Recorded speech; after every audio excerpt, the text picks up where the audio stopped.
ben, bonjour Mathieu. Salut Jérôme. Alors, avant de commencer l'interview, j'aimerais que tu nous dises un peu d'où te vient cette passion des technologies et de la transmission, parce que tu es formateur ChatGPT. Oui, bah, merci Jérôme. C'est vrai que moi, à la base, je viens du monde de la communication et plutôt la communication sur les réseaux sociaux.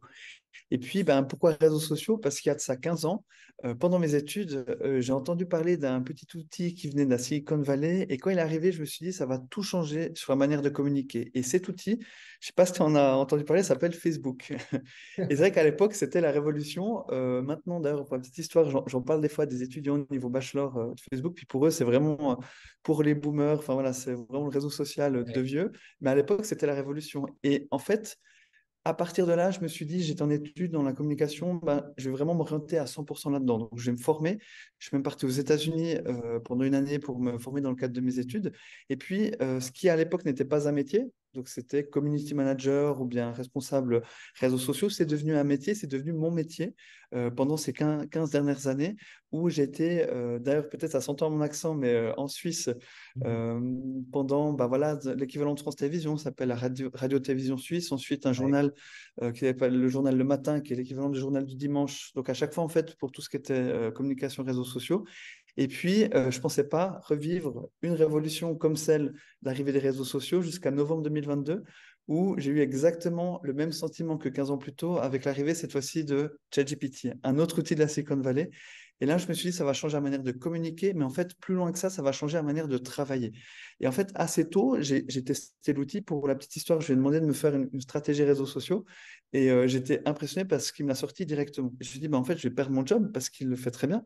Et d'ailleurs, aussi pour l'autre anecdote, j'ai revu ce que j'avais écrit à l'époque. Et en fait, c'était pas si bon. ChatGPT, j'ai plutôt l'effet waouh, mais dans le concret, c'était pas si incroyable que ça. C'était On peut quelle faire de bien version de meilleures choses maintenant. ChatGPT? La version 3.5, 3.5. GPT-4 n'existait pas, mais ce côté, une machine nous répond et que ça répond de manière humaine, c'était juste, et je pense qu'on l'a tous expérimenté, c'était juste incroyable. Et du coup, ben, je suis revenu dans le côté, ben voilà, je vais me former. J'ai lu tout ce qui était lisible d'un point de vue scientifique dessus, je me suis abonné à des newsletters, j'ai expérimenté moi-même, et en fait, ça m'a permis de partager en fait des premiers contenus. Pour la petite histoire, c'était sur TikTok. Pour dire, voilà, maintenant, je vais être dans le réseau social des jeunes. J'ai fait un tutoriel sur ChatGPT, puis il a été vu 700 000 fois. Alors, je ne m'attendais pas à ça. Alors, j'ai continué sur Instagram, sur LinkedIn. Et à chaque fois, en fait, j'ai eu 500 000 vues sur LinkedIn, sur Instagram, plein des centaines de milliers de vues sur LinkedIn. Et j'ai continué, Tu as en été fait, un des précurseurs, effectivement. je pense, Tu as été parmi un les des premiers, ouais. précurseurs de la communication sur cet outil-là. Tu as drainé énormément de contacts parce que je crois que tu es à pas loin de 150 000 ou peut-être 200 000 followers au total En sur tout, l'ensemble des ouais, je suis réseaux. à 200 000 en tout, ouais, ouais. Si on compte D'accord. TikTok, Instagram, LinkedIn et Twitter, ouais. Ah, Alors, X.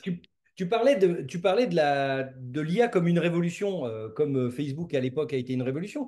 On a écrit un livre qui s'appelle La plus grande révolution de toute l'histoire de l'humanité, avec Anne Beaufumé et Jérôme Bondu. Est-ce que toi, tu considères que l'IA, c'est la plus grande révolution qu'on ait jamais connue? Alors, je pense, en tout cas, ça fait partie des grandes, grandes, grandes évolutions. Au même titre, je pense qu'on peut le mettre au même niveau qu'Internet. Moi, je pense qu'en gros, il y a tous les 10, 15, 20 ans, il y a une grande révolution.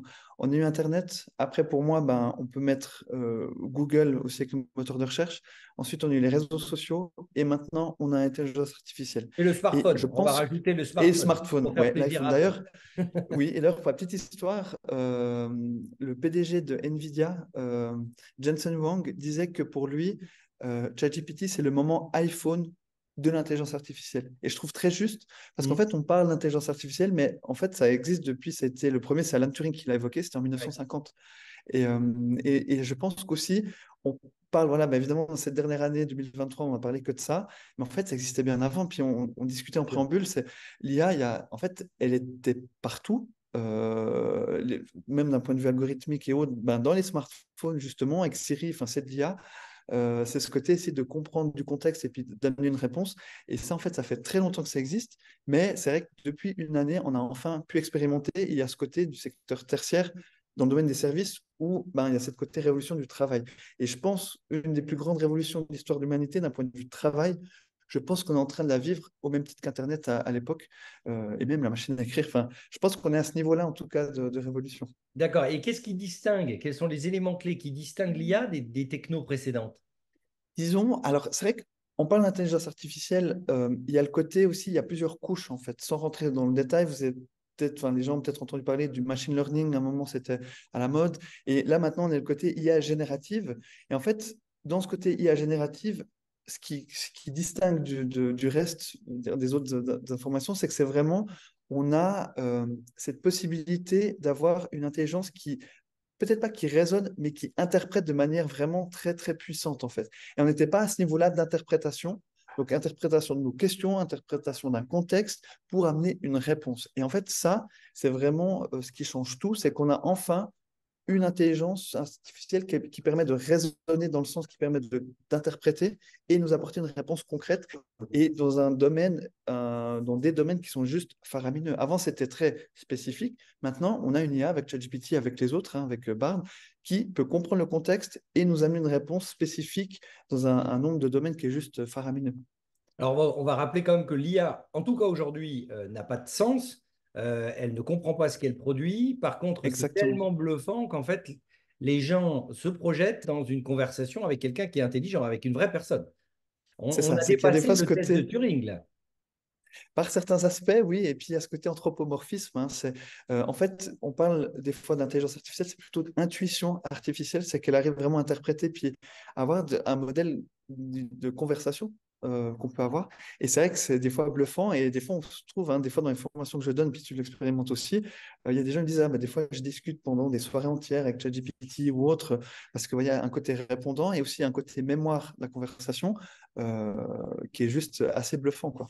On va passer à deux types de réflexions pour sectoriser un peu cette interview, surtout sur deux aspects. La partie particulier, qu'est-ce que ça change pour les particuliers? Et ensuite, on verra la partie entreprise. Dans le cadre des particuliers, quels sont les principaux avantages et les risques que l'IA a pour les individus? Ben, alors c'est vrai que pour les particuliers, je trouve que c'est bien de faire cette distinction-là, et je rajouterais même une distinction pour les particuliers vraiment dans la vie privée et Ouais. dans la vie professionnelle. Et dans la vie privée, un truc tout bête, mais je crois que dans toutes les formations que je donne, il y a au moins une personne qui dit, ah bah tiens, j'ai organisé mes vacances avec ça, ou ça m'a aidé pour mes vacances. Donc là, on est dans du très concret, pour des tâches de la vie quotidienne qui prenaient des fois du temps.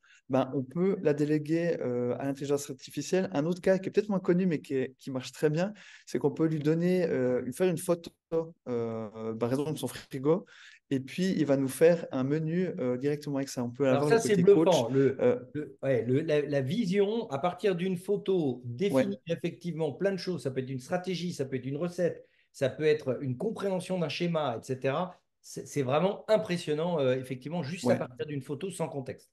Exactement, le côté retranscription aussi, tout bêtement, on prend des notes manuscrites et nous fait la transcription. Je pense que c'est là où il est vraiment le plus, comme tu dis, le plus bluffant, le plus performant, c'est ce côté analyse d'image. Et donc ça, au niveau privé, bon, il y a toutes ces choses-là qui peuvent nous aider aussi, typiquement interpréter un contrat, ou bien des conditions générales d'utilisation. Enfin, il y a vraiment pour la vie privée, il y a toutes ces possibilités qu'on a.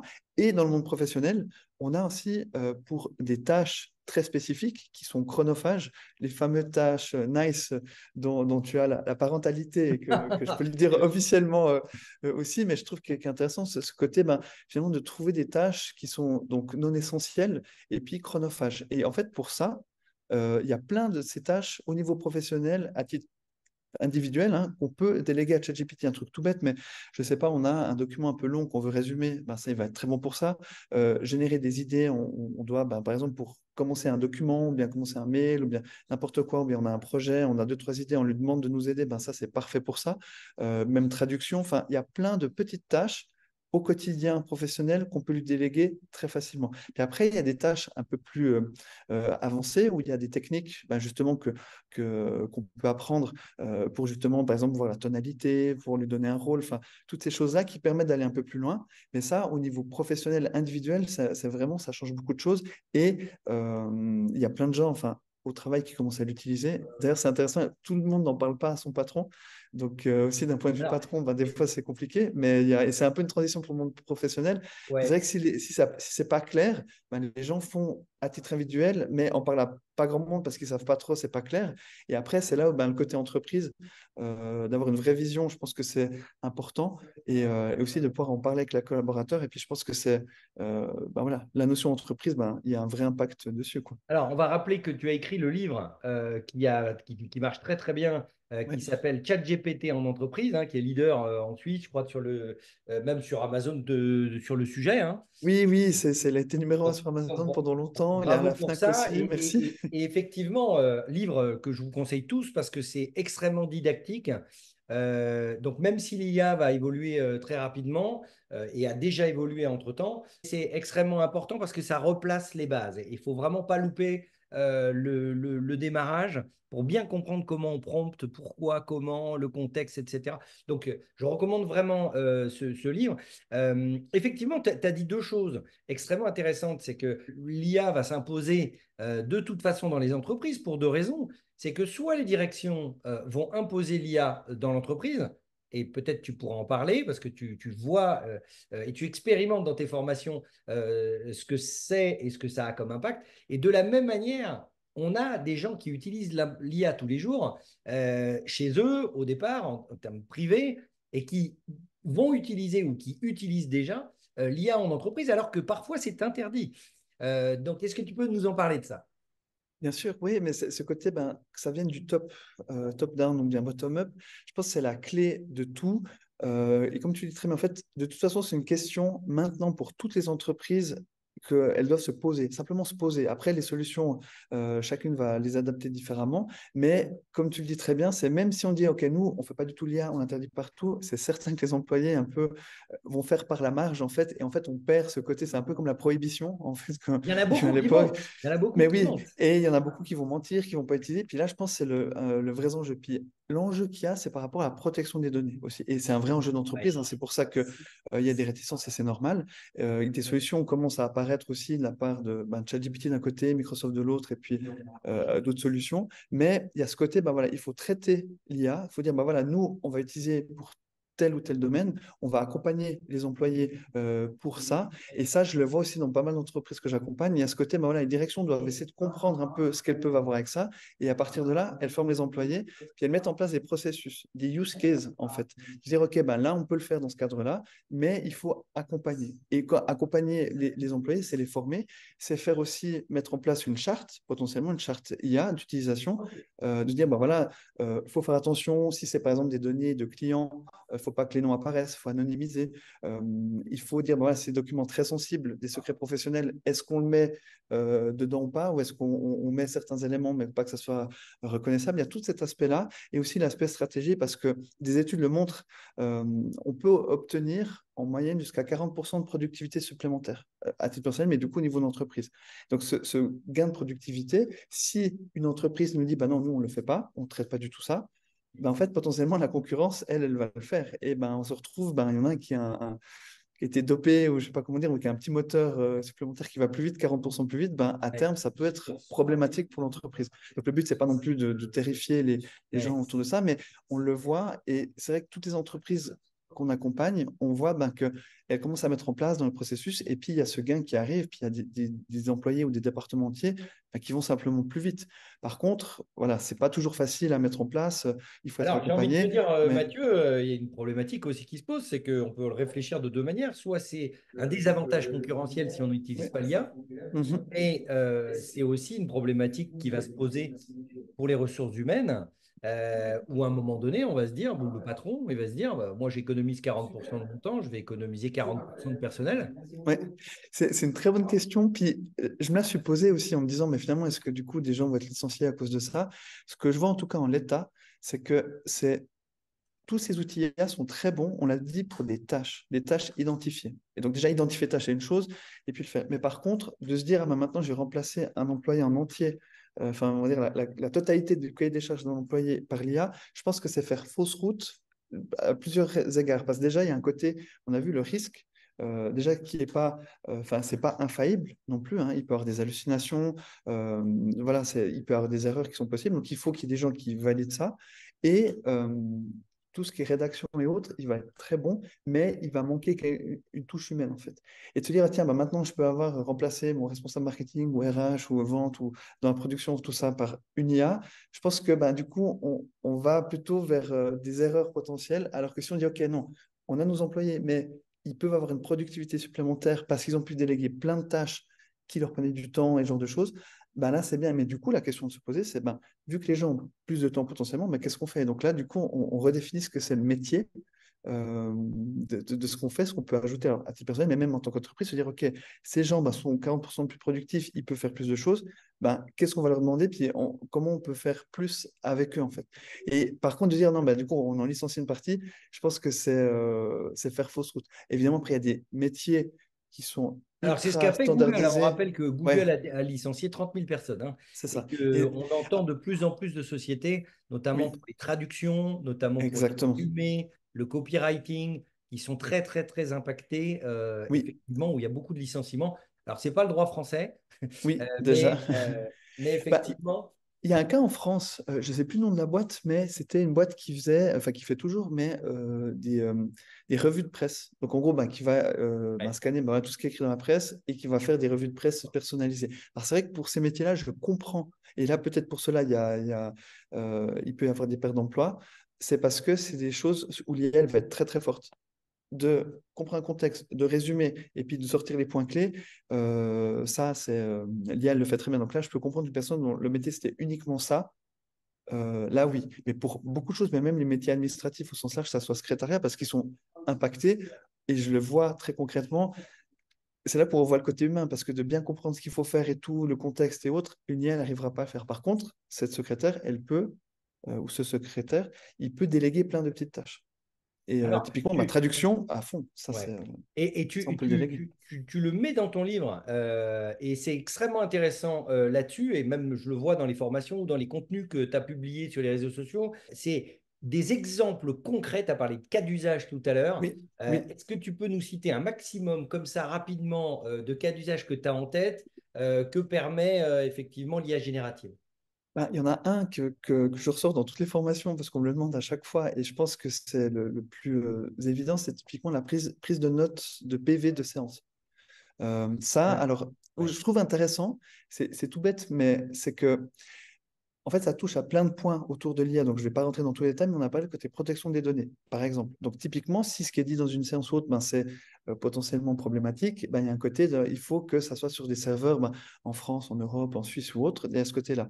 Mais par contre, si on dit, ben non, il y a simplement c'est des séances d'équipe, il n'y a pas forcément de protection, enfin, c'est pas problématique pour nous, ben, typiquement, il y a des outils comme Ah, Fireflies.ai qui Firefly, va c'est faire. extraordinaire. Alors, Ouais, eux, c'est ils un sont bons, hein. speech to text qui Ouais, permet effectivement d'avoir un transcript. D'ailleurs, maintenant sur YouTube, on l'a aussi, hein. oui. Et donc, on a un transcript complet de la réunion. Et après, on peut travailler avec ce transcript puisqu'on a l'ensemble de la réunion qui est enregistrée. C'est ça. Donc, ça fait la transcription et le PV. Et ce qui est bien, c'est qu'on a accès à tout. Et même que d'un point de vue, comme tu dis, speech to text, rien que ça, la fonctionnalité, elle marche super bien en français, dans plein de langues. Et donc, ça, typiquement, on parle de gain de productivité, ben, un truc où il fallait faire un PV comme ça, ben là, Ouais, c'est bon, on peut le déléguer. Après, il y a ouais. toute cette composante protection des données. Donc, il y a d'autres solutions qui existent aussi. Mais finalement, le cas d'usage, ça, c'est bon. Maintenant, je pense que dans les entreprises, mais dans toutes, peu importe ce qui est dit, il n'y a plus besoin de faire de PV. Ça, c'est un truc. Et puis, il y a Là, c'est la aussi, préhistoire oui. maintenant. Et puis, il y a l'historicité aussi de ces PV, parce qu'on peut se dire, au bout Exactement. de 3 mois, si on a fait un PV par semaine, bah, de faire une Ouais. consolidation de tous les PV avec l'évolution pendant les 3 mois. Ouais. Effectivement, ça, c'est des choses qu'on peut demander à ChatGPT aujourd'hui. Et un autre cas d'usage simple Ouais. et qui parle à tout le monde, c'est le traitement des emails. Alors après, de nouveau, on ne peut pas faire traiter toute sa boîte mail et autres, c'est pas le but. Je pense là, de nouveau, c'est faire fausse route parce qu'on délègue trop. Par contre, de se dire, on a un type de mail, typiquement un type de mail client ou fournisseur, où c'est Ouais. tout le temps le même, ou le même, on va dire, contexte de. Un exemple que j'aime bien sortir en formation, c'est, voilà, il y a un mail, il y a un demande de formation IA, analyse cet email. Donc, on demande à ChatGPT d'analyser et de préparer une réponse professionnelle dans un certain nombre de mots en donnant des informations comme ça. Bah là, typiquement, ça, c'est un cas intéressant parce que ben voilà, il y a tout le monde, on reçoit tous des mails, on doit tout le temps traiter, je sais pas combien, bah, de se dire, ben ça, on peut en déléguer une partie de réponse à l'IA, et ça, souvent, ça marche très bien. Après, on peut aller même plus loin, de se dire, ben tiens, ça marche bien, on peut le standardiser, on peut créer un GPT personnalisé de réponse 2000 pour ça. On peut se dire, maintenant, on va vraiment automatiser dans la boîte mail. Enfin, il y a plein de solutions qui existent, mais ça, en termes de use case, je trouve hyper important. Puis c'est bien de se poser la question de est-ce que je reçois tout le temps le même type de mail? Est-ce que je fais tout le temps le même type de réponse qu'il faut un petit peu personnaliser? Ça, on peut le déléguer à ChatGPT directement. Et puis, après, des use cases un peu plus avancés, il y en a un que j'aime bien ressortir, que j'avais fait une régie immobilière. C'était très rapidement. En gros, il faisait des notes manuscrites. Il y a un expert qui prenait toutes les notes à la main pour faire l'expertise immobilière, typiquement la surface, s'il y a une cuisine, enfin, tout noter. Et puis, ben, il y avait la secrétaire qui devait remplir un tableau, justement, avec les éléments, donc un peu standard. Et puis, ça lui prenait toujours des plombes parce qu'elle devait prendre et puis mettre dans les différents éléments. Ben, là, on a tout en guillemets automatisé. Donc, on prend une photo avec ChatGPT Plus ou Copilot, ça fait retranscription. On met un prompt maison, j'ai un peu testé, qui permet de bien analyser ce qui est dit, de refaire la retranscription et de remplir le tableau. Et du coup, en fait, il nous génère le tableau rempli avec toutes les analyses. C'est pas fiable à 100%, mais à 90%, 95%. Ben ça, c'est un cas où on a fait toutes les forces de l'IA générative, et puis ben, on a pu les mettre à certaines étapes du processus. On a toujours un humain derrière, parce que ça, on ne peut pas remplacer la secrétaire, mais on lui fait gagner du temps. Et puis, elle peut faire d'autres choses. Donc ça, et le but, ben voilà, c'est de faire des cas d'usage, les démultiplier, puis d'adapter selon les besoins ben, des entreprises. Alors, on va parler d'acronymes pour expliquer un peu vers quoi on va. On est aujourd'hui, on était dans le LLM, les Oui. Large Language Models. On est en train de basculer vers les LMM. Est-ce que tu peux nous parler de cette bascule qui est en train de se... Oui, ben, en fait, en gros, comme on Alors, les disait, l'IA, LMM, c'est Large Model, Multimodal Models. oui, exactement.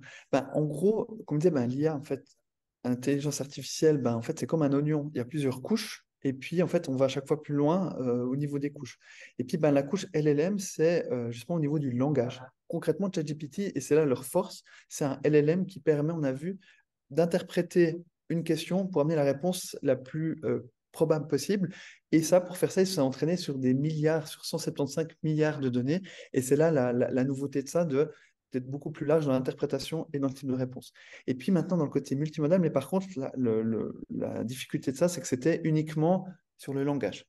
Maintenant, le côté multimodal qui arrive avec GPT-4 de plus en plus, puis on parle aussi avec GPT-5, c'est de pouvoir traiter pas uniquement du texte, mais notamment des images. On l'a vu, mais maintenant on peut générer des images, on peut interpréter des images.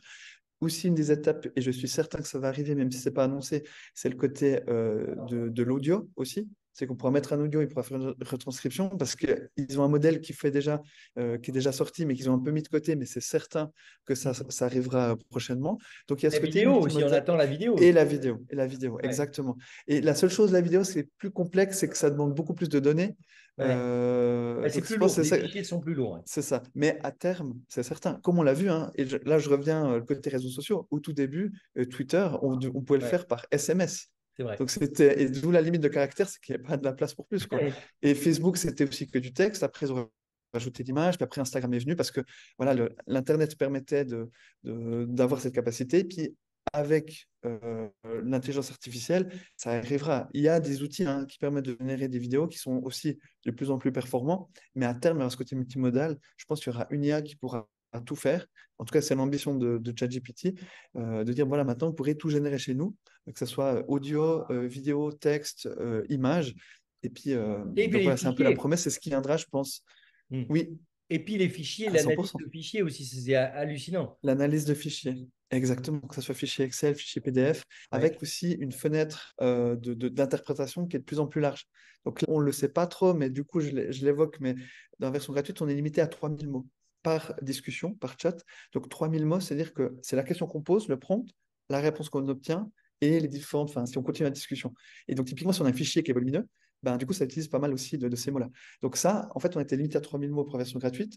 La version payante, c'est 6000 mots, mais là, ils sont en train de parler de 100 000 mots. Donc, le modèle GPT-4 Turbo, sans entrer dans le détail, donc là, ça fait un document de 300 pages. Donc là, on arrive à aller beaucoup plus loin avec ça. Puis à terme, bah, rien n'empêche que ça soit 200 000, 300 000, 1 million. Enfin, c'est aussi ce qui va venir, c'est que la fenêtre de tir sera beaucoup plus large et on pourra faire beaucoup plus de choses directement dans l'interface ChatGPT. Alors, on continue avec les acronymes que tu as évoqués, et notamment les GPTs, les GPT personnalisés.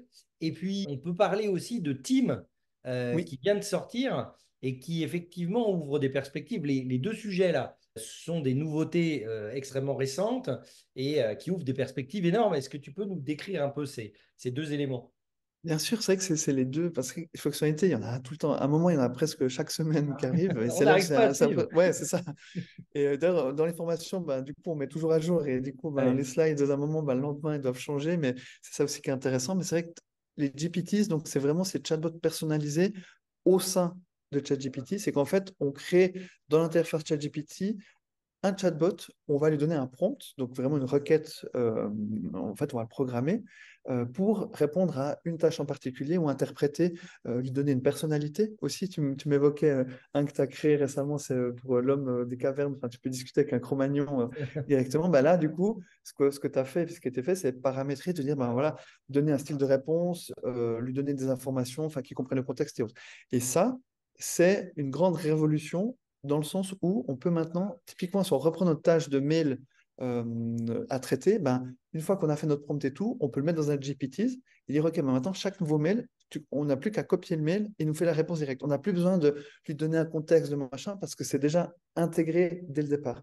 Et ça, ben, ça permet d'aller beaucoup plus vite. Et ça, c'est vraiment, ben, c'est dans la version payante de ChatGPT, c'est un des grands avantages. Et puis, ils ont sorti un modèle, un plan, ben, il y a de ça quelques jours, il y a moins d'une semaine, que tu évoquais, qui est celui de Team, donc pour les équipes. Et ça, on en discutait aussi. Je pense que ça va avoir un grand impact sur les entreprises, sur l'adoption des entreprises. Parce qu'on l'a vu dans les enjeux, ben, il y a le côté protection des données, il y a le côté aussi partage au sein des équipes, parce que des gens peuvent créer leurs GPTs ou bien leurs prompts et autres, mais il n'y a pas un workspace, en tout cas, il n'y avait pas jusqu'à récemment un workspace, on va dire, sain pour les entreprises. Et là, maintenant, ils ont sorti ça et ça répond vraiment à besoin de beaucoup de PME. Donc, on peut, pour 25 dollars par mois ou 30 si on fait mensuel par utilisateur, on peut avoir ben, son interface, accès au modèle le plus puissant. On peut avoir justement un workspace où du coup on peut se partager des informations au sein des équipes. Et la promesse, c'est d'avoir une plus grande protection des données, qu'elles ne soient pas utilisées dans le modèle d'entraînement, que ça respecte plusieurs normes justement de protection des données. Alors après, pour certaines, ça ne sera pas suffisant. Elles vont prendre soit l'offre entreprise, soit aller sur d'autres solutions. Et pour beaucoup de PME, ça répond à un grand besoin. Et je pense, en tout cas, je le vois dans Pas les... cher. C'est pas cher. mais oui, et beaucoup moins cher. Parce qu'à l'époque, l'offre entreprise, de ce que, en tout cas jusqu'à maintenant, en gros, c'est à peu près l'équivalent de 10 000 € Pardon. minimum par mois. Parce qu'il faut, en fait, il faut qu'il y ait genre minimum 150 employés. Enfin, il y a ce genre de choses. Et qui sont évoqués. Donc, c'est vraiment du cas par cas, puis il faut être une grande entreprise. Mais du coup, ça enlève tout on va dire, le milieu de marché entre les entrepreneurs ou bien les PME qui ne pouvaient pas se le permettre. Et donc là, d'ouvrir ça ouvre de belles perspectives. Et en tout cas, ben, moi, j'encourage les entreprises en tout cas à tester. De toute façon, on peut faire un mois puis arrêter. Mais en tout cas, c'est vraiment, ça répond à beaucoup de besoins. Alors, merci pour les définitions. Je voulais parler d'un sujet qui est l'émotion. On en a parlé vite fait quand on a évoqué les tâches nice et non impliquantes au début. Et ça, c'est une vraie problématique en entreprise parce que effectivement, l'IA va remettre en question des compétences, des qualités et va éventuellement provoquer chez certains collaborateurs peut-être des sentiments d'inutilité, de remplaçabilité ou tout ce qu'on veut. Mais également, l'IA permet de critiquer. Il y a un côté extraordinaire dans ce modèle-là, c'est que vous produisez des documents et vous les faites critiquer par l'IA. Sur cette partie émotionnelle, est-ce que tu peux nous faire un retour sur tes expériences de formation? Bien Comment les sûr. gens en entreprise, dans tes formations, appréhendent l'IA? Ben, disons, dans les formations, ce qui est intéressant aussi de faire formation d'équipe, c'est que tu as toujours plusieurs profils, mais en gros, tu en as deux qui ressortent. Tu as toujours le T'en profil as du... toujours un qui est contre toi. Ouais, c'est ça, exactement. Mais tu en as qui est au sur-taquet, et tant mieux, enfin, ou plusieurs, hein, mais Oui. qui ont... Quand je fais souvent un tour de table, de dire, bon, voilà, est-ce que vous utilisez ou pas? Il y en a, ils vont dire, oui, moi, j'utilise tous les jours, vraiment, ça m'aide pour ça, qui ont vite compris, qui ont vite pris le pli. Et puis, il y en a qui sont beaucoup plus on va dire, novices, donc qui n'ont jamais utilisé, voire réfractaires. Puis après, je dis souvent, c'est que ceux-là, c'est ceux que je préfère. Pourquoi? Parce que c'est souvent une incompréhension, puis ben, cette crainte, elle vient de... Et c'est vrai, hein, dans les médias, on parle de ces intelligences qui vont remplacer les emplois. Enfin, il y a ce côté, en fait, où là, il y a une super intelligence. Mais en fait, quand on comprend que finalement, et ça, c'est aussi un point qui est important, c'est que l'IA, et ChatGPT en particulier, on doit la considérer comme un stagiaire. Et ça, c'est finalement, c'est comme si vous avez un stagiaire à côté de vous, et si vous avez un stagiaire, ben, il va faire des erreurs, des fois il va halluciner, enfin, l'IA va halluciner, et en fait, si on est dans cette optique-là, ça aide à remettre les choses en perspective. C'est quoi? On a un stagiaire qui sort de l'uni, qui est très, qui a beaucoup de connaissances, mais il faut bien lui expliquer les choses. Et puis surtout, on peut lui déléguer des petites tâches, on ne va pas lui déléguer des grands éléments, en tout cas pas dans un premier temps, avec ça. Et d'avoir ça, ça permet de rassurer, et vraiment, comme on l'avait évoqué, moi je pense pas que ça va remplacer des emplois. En tout cas, pas tout de suite. Puis aussi un côté effet d'annonce. On parlait Google qui fait. Il y en a d'autres qui ont dit qui ont licencié au nom de l'IA. Mais en fait, la plupart déjà licenciaient déjà, parce qu'il y a eu beaucoup de licenciements avec Covid, enfin post-Covid, dans ces entreprises IT. Mais surtout, c'est que ça fait toujours mieux de dire, ah oui, parce qu'on intègre l'IA, donc on peut licencier des gens. Donc là, c'est plus communément accepté. Puis ça fait un peu un côté, oui, on est dans le trend. Donc des fois, il faut aussi se méfier de certaines de ces annonces. Mais, et après aussi des boîtes qui sont gigantesques, ils ont des fois des tâches qui sont qui sont très spécifiques. Et du coup, c'est vrai qu'on peut avoir des licenciements à cause de ça. Mais de manière générale, je pense que il faut ne pas avoir peur de ça. Il faut voir comment ça peut nous aider et ça peut aider vraiment tout le monde. Un autre exemple que j'aime bien citer, mais que je trouve intéressant, c'est que j'ai accompagné, c'est un cabinet d'ostéopathes qui, eux, n'utilisent pas l'ordinateur, enfin très peu. Ah, Il c'est faut lui marrant. dire, bah, OK. Et donc, tu dis, bah, OK, eux, ça va pas avoir d'impact. Là, c'est intéressant qu'il m'ait demandé d'avoir cette formation. Là, on a fait 100 slides et tout. Enfin, c'était vraiment une discussion d'une demi-journée. Et en fait, on a trouvé, il y a plein de cas d'usage, mais des cas très concrets de, typiquement, ils doivent faire des fois des documents pour des médecins. Ils disaient, bah, souvent, ils ne sont jamais lus, mais ça nous prend du temps à le faire. Bah, là, ils peuvent le faire par l'IA parce qu'il y a un canevas qui est très clair, donc ça, c'est bon. Et il y a typiquement typiquement qui font un diagnostic. Ils se disent, bah, OK, on a vu, il y a ça, et qu'ils doivent faire des exercices pratiques. Ben, ils ont plusieurs exercices, mais du coup, l'IA peut les aider à identifier quel est le bon exercice pour eux. Évidemment, c'est pas la décision finale, ça ne sera pas fait par ChatGPT, mais par contre, elle peut aider dans son processus de diagnostic de certaines tâches qui sont déléguées, les fameuses tâches NICE. Ben, c'est dans tous les métiers. Et même des ostéopathes, du coup, maintenant, utilisent ChatGPT pour ces tâches-là, et ça les aide au quotidien, mais ils ont la main dessus, et c'est vraiment dans cette optique-là qu'on doit réfléchir, en fait, c'est l'intégration de l'IA. Alors, on a parlé du côté humain, mais il y a deux autres aspects, on va dire, qui sont aussi très importants. C'est l'éthique, de manière générale, et l'environnement, puisque tout ça, ça marche pas tout seul. Ouais. Donc, qu'est-ce qu'on peut en dire de ces aspects-là? Ben, déjà, un chiffre que je trouve qui est assez évocateur, c'est de se dire que, on a vu, on peut générer une image dans ChatGPT ou autre, ou Copilot ou Bing.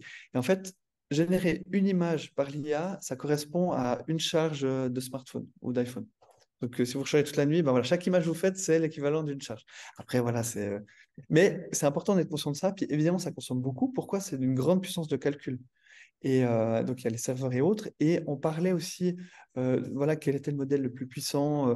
Alors, évidemment, GPT-4, c'est le plus puissant. Enfin, à chaque fois, ça le prouve tout le temps, même si on parle de Google Gemini qui s'en approche, c'est encore à tester. Mais eux, c'est en fait des IA, des LLM qui vont répondre à plein de questions, qui vont faire plein de choses.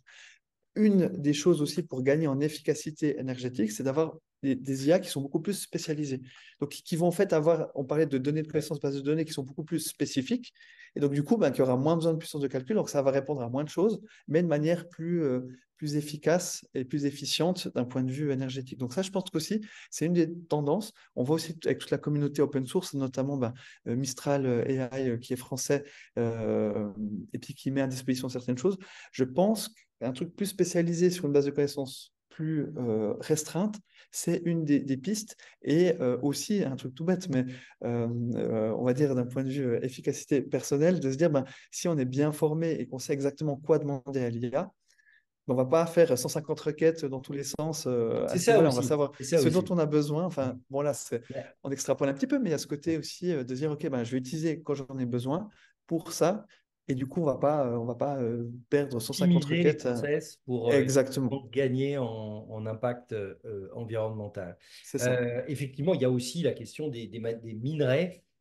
parce que pour tout ça, il faut faire marcher aussi les mines, hein, malheureusement. Très juste, ouais. Et donc, ça pollue aussi beaucoup l'environnement. Euh, j'ai envie qu'on parle d'avenir, parce qu'on a des côtés négatifs qu'on vient de voir, hein, évidemment, des côtés extrêmement positifs qu'on a vus tout au long de l'interview. Je pense que c'est intéressant d'essayer de se projeter sur la suite, parce qu'on a vu quand même une année de 2022-2023 hallucinante en termes d'annonces. On vient à peine d'entrer dans 2024, que là, on vient d'avoir Ouais. coup sur coup les GPTs et le GPT Store Oui, et Team. Et on a une interview de Sam Altman qui déclare, à la question posée sur ChatGPT 5, qui déclare qu'en fait, il ne sait pas ce que ChatGPT 5 va faire. Par contre, il dit, bah, ça sera comme un dieu. Donc, comment tu vois cette interview et cette ouais. évolution des IA dans les mois, parce que j'ose même plus dire années. Ouais, c'est ça. Non, c'est vrai que maintenant, chaque mois correspond à une année. Enfin, des fois, ça va tellement vite. Mais c'est vrai que c'est intéressant qu'ils disent ça. Après, il y a une part d'honnêteté, hein, ce côté, ben voilà, on Ouais, et puis maîtrise effet pas d'annonce, forcément. sans doute. Et effet d'annonce, après, en gros, c'est vrai que, ben, évidemment, on ne sait pas. Évidemment, il a besoin un peu de dire, voilà, on sera tellement puissant qu'il y a ça. Après, je trouve intéressant, c'est pour revenir aussi l'actualité auprès de lui, qu'il y a de ça quelques mois, quand il y a eu, ben, j'appelle le psychodrame, mais entre le moment où il a été licencié, puis après réintégré, puis après pas, puis en fait oui, puis enfin, tout ça. Ah oui, Un des éléments clés de ça, c'était justement un projet interne sur lequel il travaillait, qui s'appelle QStar, qui est aussi ben, une IA générative, mais celle-ci qui se rapproche en fait d'une intelligence artificielle générale. Et ce côté intelligence artificielle générale, là, on se rapproche de Dieu dans l'esprit, c'est parce qu'en fait, elle a ce côté raisonnement. C'est vrai qu'au début, on disait, il n'y a pas de raisonnement pur, c'est qu'il y a une interprétation, mais il y a une oui, réponse c'est pour ça probable. qu'elle est très mauvaise en calcul, par exemple. Exactement, parce qu'elle n'est pas faite pour ça, elle ne réussit pas. Par contre, cette IA QStar aurait réussi à résoudre des problèmes mathématiques de niveau primaire. Je me dis, bah, super, ça ne change pas grand-chose. Mais en fait, ça change tout, parce que ça Ouais. veut dire qu'elle a compris que dans ces données, elle n'allait pas faire le plus probable. Elle a dit, OK, bah, elle a besoin d'un raisonnement pour pouvoir répondre à ça. Et ce raisonnement-là fait que si elle arrive à résoudre des problèmes mathématiques de niveau primaire, elle peut résoudre d'autres choses. Et puis après, on arrive à un moment où finalement, elle peut résoudre d'autres choses, mais elle peut apprendre d'elle-même. Et là, on est vraiment dans le côté intelligence. Donc voilà, elle peut apprendre d'elle-même. Puis en fait, ce moment-là, on ne sait pas ce qui va se passer. Et je pense que personne ne sait. Puis ben, on va dire, c'est à l'honneur de Sam Altman de dire, OK, ben, le jour où ça arrive, on ne sait pas ce qui va se passer. Mais après, on ne sait pas, ça peut tout être. Ça peut être des fois, on dit c'est le moment Oppenheimer ben voilà, avec la bombe atomique, c'est-à-dire, ben voilà, en fait, on a fait une bombe atomique et puis il y a ça. Après, je pense que là, il y a tout un côté science-fiction. Ben voilà, Et c'est très documenté. anthropomorphique, Exactement, comme c'est tu ça, l'évoquais. C'est-à-dire qu'on c'est se ça, projette dans des raisonnements qui sont les nôtres, alors que exactement, c'est l'IA ça, n'aura pas le même type de c'est raisonnement ça, si jamais elle en c'est a ça. un jour. Et du coup, ce qui était intéressant, mais on se rappelle dans les premiers débats, au tout début où ChatGPT est arrivé, mais même avant, il y avait aussi quelqu'un chez Google qui discutait avec une IA, puis qui disait non, mais elle a une conscience et autres. Et donc ça, en fait, ce débat-là, il est là depuis même avant ChatGPT. Puis ChatGPT, même pour 3.5, on se posait la question parce qu'on se disait, ah, mais purée, il nous répond. GPT-4, on se posait la même question. Là, on va se poser pour GPT-5. Je pense qu'il faut être attentif, mais il faut pas non plus avoir trop peur. Et je pense que Sam Altman, il met un peu, il souffle sur les braises. Mais voilà, c'est vrai que potentiellement, ça peut arriver. Et c'est pour ça aussi que, aussi, de sa manière de réagir par rapport à ça, avait fait peur ben, au conseil de direction de OpenAI qui avait décidé de le virer, parce qu'ils se sont dit, non, mais là, il nous a menti, enfin, on n'aime pas du tout comment il est, sa manière d'être par rapport à ce qui peut arriver après. On veut qu'il y ait plus de prudence. Et en fait, c'est ça tout l'enjeu de ce qui s'est passé, c'est cette prudence par rapport au moment, parce qu'on sait que à terme, ça va arriver. Maintenant, c'est quand? Ça peut être dans 1, 5, 10, 50 ans ou 100 ans. Donc, on ne sait pas, mais il y a ce côté-là. Alors, le truc qui provoque aussi parfois des peurs ou des inquiétudes, c'est que elle fait des choses dingues, Ouais. l'IA, mais en fait, on ne sait plus du tout comment elle les fait, en fait. Oui, oui, oui. Et donc ça pose une vraie question en fonction de où on va.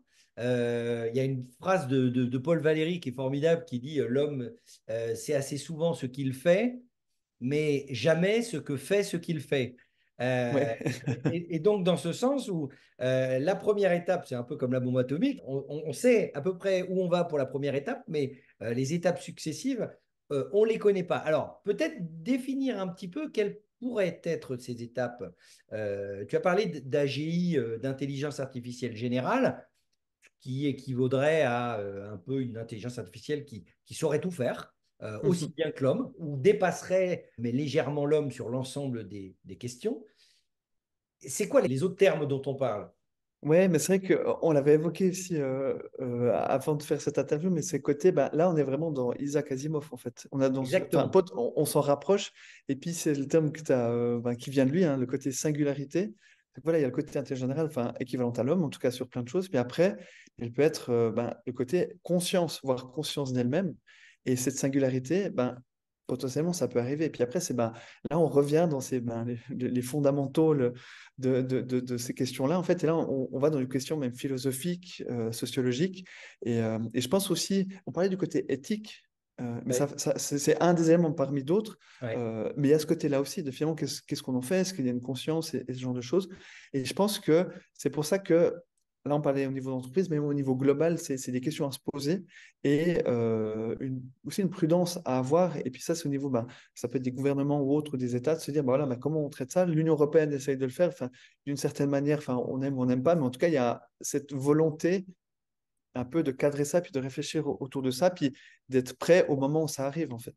Mais pour venir dans le concret maintenant, 2024, on en est encore, je pense qu'on en est loin, en réalité. Et puis, surtout parce que des fois aussi, ces discours-là, des fois, peuvent faire peur. Et puis, Ou alors, il pour faut avoir un engranger doute raisonnable. des dollars Ouais, aussi, pour aller exactement. récupérer des dollars pour financer les développements, la R&D, etc. C'est ça, c'est ça. Mais en tout cas, dans le concret, je pense que ça peut vraiment nous aider. C'est un outil. Sam Altman disait, je trouve c'est très juste que ChatGPT, c'est une calculatrice pour les mots. Et c'est ça en fait. C'est maintenant on a une calculatrice super performante pour les mots. Est-ce qu'on l'utilise ou pas? Et on en est là. Et c'est le vrai débat de maintenant. Et puis de pas le traiter, de pas se poser la question, c'est être un peu en retard. Et je pense que c'est voilà, important de traiter ces questions-là, puis de voir quelle réponse on en fait. Et la solution, ça peut être de dire on n'utilise pas du tout l'IA, ça nous fait perdre trop de temps dans notre business, c'est pas, ça peut être une option. Ça ne m'est pas arrivé jusqu'à maintenant, même pour des ostéopathes, mais ça peut l'être. Mais en tout cas, d'encadrer ça et puis d'accompagner, je pense que ça fait partie des points forts pour les entreprises en 2024. On a parlé de choses qui peuvent faire un peu peur, mais il y a aussi des utilisations de l'IA. Alors, je ne parle même pas dans le domaine médical, où on fait des progrès considérables. Là, ce n'est pas l'IA générative, c'est une autre forme d'IA. Mais on peut citer aussi, parce que c'est induit par le modèle, mais c'est extrêmement important, c'est le multilinguisme total de ChatGPT, ce qui permet de parler d'un sujet, c'est le rapprochement entre les individus parce que si on est capable de comprendre quasiment en live l'ensemble de la planète et très facilement, et que on a la capacité tous, avec un outil d'IA quel qu'il soit, plus ou moins évolué, de produire de la connaissance, du contenu, ou en tout cas y accéder facilement, il y a une logique d'échange entre les gens qui change. Et ça, Ah, c'est quand clairement. même une très très bonne nouvelle, ça. Oui, et là, on s'en rapproche. Il y a plein d'outils, puis la plupart gratuits ou qu'on freemium, mais Ouais. qui permettent de faire de la traduction. Avec ChatGPT, on peut voilà, traduire directement. Et le côté traduction en temps réel, là, on s'en rapproche. On n'en est vraiment pas loin.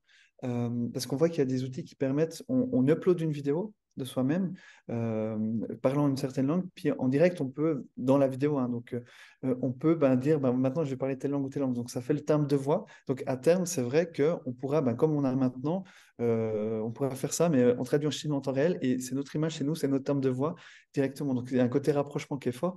J'avais un exemple concret, mais c'était une amie qui devait faire une formation en Suisse. Comme tu le sais, voilà, on a trois langues, enfin même quatre langues nationales. Donc on a l'allemand, l'italien et le français.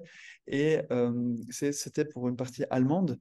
Et du coup, il y avait des cours en ligne, ce genre de choses. Puis elle me demandait, mais est-ce qu'il y a des outils qui peuvent le faire? Donc on n'est pas encore dans le temps réel, mais par contre, pour tout le reste, on peut. Donc, elle peut, si elle a accès aux vidéos, les uploader, faire de la traduction, et puis elle a la voix de la personne qui est traduite en français en temps réel. Donc, du coup, elle a accès à une information qu'elle n'aurait pas eue jusqu'à maintenant. Donc, il y a plein d'outils. Puis, je pense d'ici très peu de temps, elle pourra accéder, Ouais. puis faire que là maintenant, genre un Chinois ou une Chinoise peut nous suivre là, comme on fait notre interview directement avec nos voix, et puis on parle en chinois les deux, et puis l'accès à l'information, il est encore plus élargi. C'est ça qui est complètement fou, c'est que l'ensemble des éléments arrivent. On a l'impression que tout arrive en même temps, que les choses Oui, s'alimentent les oui, unes les autres, qu'on peut oui, faire de plus en plus de trucs avec de plus en plus d'outils. Et c'est vrai que c'est assez bluffant. Alors ça nécessite de se former en continu aussi, hein, c'est le corollaire de ça. oui. Euh, et j'aimerais qu'on finisse l'interview, même si je voudrais que ça continue encore. C'est quel conseil tu peux donner à tous les gens qui s'intéressent au sujet? J'ai envie de dire, il y a deux parties dans ma question. Il y a quel conseil tu donnerais aux gens qui seraient réticents, qui ont peut-être un petit peu peur de l'IA, soit privée, soit en entreprise? Et puis, qu'est-ce que tu donnerais comme conseil aussi, et ça fleurit aussi sur les réseaux sociaux, hein, mais aux gens qui veulent aller dans ces métiers-là, former, accompagner les entreprises, etc. Alors, c'est vrai que bon, on l'a vu, c'était un peu infusé tout au long de l'interview, c'est que déjà, par rapport aux attentes au lien avec l'IA, se dire, bah voilà, déjà se dire c'est un stagiaire avec ses limitations, et surtout, le but, c'est de se dire, c'est quelle tâche on peut lui déléguer. Sortir du, ah, il va remplacer mon job, comme ça, c'est dire, mais là, j'ai une tâche chronophage, non impliquante. De dire, ah bah, tiens, je vais essayer de la faire à ChatGPT puis voir ce qu'il peut faire. Donc déjà, ce côté expérimenté, c'est déjà une bonne chose. Puis du coup, en expérimentant, on voit assez vite certaines limites. Il y a ce côté-là. Après, il y a le côté se former. Alors de nouveau, c'est vrai que avec mon livre, je donne deux, trois pistes avec ça. Il y a aussi une formation gratuite sur mon site aussi. Tu m'as Ouais, là, je fait conseille l'amitié vraiment, à aussi tout le de... monde peut le faire. Ouais. Et du coup, c'est vrai qu'en 40 minutes, il y a vraiment les bases qui peuvent faire ça, qui permettent après justement d'expérimenter. Et puis, je pense de ce côté, comme tu dis, de se former de plus en plus, c'est important. Et surtout, ce côté vraiment réfléchir à des cas d'usage. De dire, OK, sans Ouais. aller dans. Parce que et moi, le premier, hein, des fois, on voit tous ces outils, je dis, ah, je peux faire ça, ça, ça. C'est en gros, ben voilà, mon métier, là, on parle de mon entreprise, mais mon métier, c'est ça. De vraiment se dire, ben voilà, j'ai telle ou telle tâche, celle-ci, je peux essayer d'envisager de les déléguer. Ben, si on est déjà dans cet état d'esprit-là, on va être plus productif, on va gagner du temps. Et après, il y a ce côté, effectivement, c'est au niveau d'entreprise d'être accompagné. Enfin, il y a plein de possibilités, mais rien qu'au niveau le plus basique, ça, de se dire quelle tâche je peux lui déléguer, de comprendre deux, trois méthodes rapidement sur comment poser les bonnes questions. Et là, ça permet déjà de faire une première étape qui est vraiment bonne. Puis au niveau des entreprises aussi, je le vois, il y a beaucoup, on l'a vu, hein, le côté top-down des directions qui disent, OK, voilà, on a compris l'intérêt, mais on ne sait pas exactement comment faire. Elle, c'est déjà de se former, de comprendre et puis de voir après aussi pour pouvoir accompagner leurs employés, voilà, que ce soit par des formations ou des accompagnements un peu plus poussés, de se dire voilà, comment on peut l'intégrer. Ça, je pense que c'est vraiment important de se poser la question. Faire un focus effectivement sur l'opérationnel, le cas d'usage, c'est C'est ça, vraiment c'est effectivement très ça. important. Dernière petite question, c'était la deuxième partie de la question, c'est le conseil pour les gens qui sont en train de Oui, proposer leur formation, etc. c'est Parce qu'il y en a juste. beaucoup qui le proposent.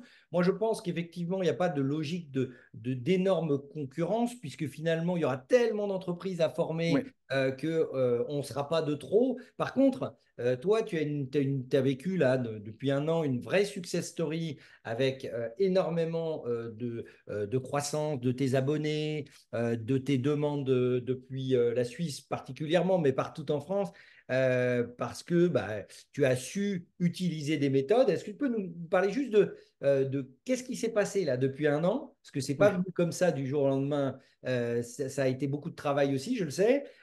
Donc, est-ce que tu peux juste nous dire quelques conseils relatifs à ton parcours qui permettent d'aider ceux qui commencent? Oui, c'est vrai que ça allait super vite. Comme tu dis, j'étais parmi les premiers. Puis c'est vrai que ce côté aussi En fait, pour moi, il faut être un explorateur. Il faut avoir cette curiosité. Et je Ouais. pense qu'on la partage. Tu la partages aussi. Enfin, c'est ça qui nous a aussi voilà, rassemblés pour ça. C'est cette curiosité. Et je pense d'une personne qui se dit déjà, j'ai envie de me lancer dans ce domaine-là, d'avoir cette curiosité. Je pense que c'est vraiment important à avoir et puis de tester, voilà, d'avoir de nouvelles choses, puis d'avoir cette envie de partager, de faire comprendre. Ouais. Donc ça c'est le point clé. Ensuite, il y a un côté veille, je pense, qui est important. Avec ça, comme tu l'as dit, hein, ça bouge tout le temps, donc il faut vraiment être des fois, c'est un peu épuisant, mais c'est Ouais, parce important que de se mettre à jour. Mais après, pas non plus. Et c'est, je pense, ce côté, il faut se focaliser. Ça, c'est mon conseil de donner, ouais. parce que j'ai aussi eu ça, hein, de se dire, ah, bah, tiens, on veut tout faire tout le temps. Non, il faut se focaliser. Puis pour se focaliser, il faut déjà voir dans quel domaine on ne peut pas être bon dans tout. Parce que l'IA générative, typiquement moi, le côté création visuelle, mid-journée, au début, j'ai un peu fait, je maîtrise, hein, mais moi, c'est plus en plus d'autres formations que je fais ça. Il y en a qui le font très bien, qui peuvent passer des heures dessus. Le côté ben, là, créatif de ça, je pense que c'est bien de se focaliser et aussi se focaliser sur aussi de voir ses forces métiers de base. Parce que finalement, on vient tous de domaines différents. Moi, je dis, moi, c'est plutôt communication, le monde de l'entreprise. Et ben, je me suis focalisé de plus en plus dessus. C'est pour ça que je peux accompagner des entreprises parce que moi, ça faisait 15 ans que j'étais dans l'entreprise, donc j'ai tout connu, ben, que ce soit RH, marketing et autres, et entrepreneur maintenant. Je connais, et toi pareil, bah, toi en tant que, bah, tu vois, genre avec ton agence, tu as accompagné, tu as ce côté-là, mais tu as le côté entreprise que tu connais très bien. Et ça permet toi aussi, dans le côté accompagnement, aussi on dit tâche à déléguer, ben, de bien identifier ça tout de suite.